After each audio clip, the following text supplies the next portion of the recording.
talked yesterday about how I was using Claude Cowork to help me with my communications business and some writing projects.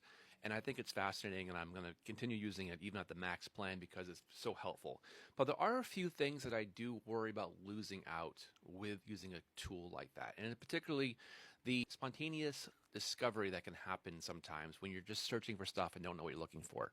So, for example, the thing that I'm researching right now is my family history. They were the Smiths of New Bedford, and they owned a brewery, and they were in the 1890s through the 1920s, and they were involved in a lot of political scandals involving trying to buy off commissioners to get liquor licenses. And so I've been looking through newspapers from back then, and there's tons of really great content. And they were literally in the newspapers putting out transcripts of court hearings and back and forth, a lot of stuff we don't necessarily have in articles today. So tons of content.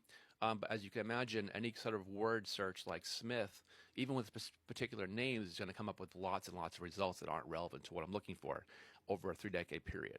And even the term of like drunkenness or arrest or saloon also gets thousands and thousands of hits. So I've been using Claude to look at the newspapers.com to find articles relevant to the Smiths and to the saloon cases in particular years.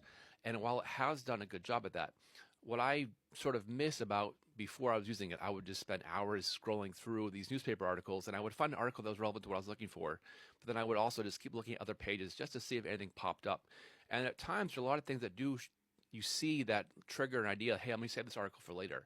So I'm missing out on that aspect of it. And so this, again, it's one of those small things that when you use AI to optimize a search or do a big work project, you tend to lose out on that discovery element that can happen when you're doing deep research on a topic. Anyway, I decided we'd update that. I think it's an interesting kind of approach and interesting take on how it can be negative sometimes to have a coworker that can do all the deep work for you.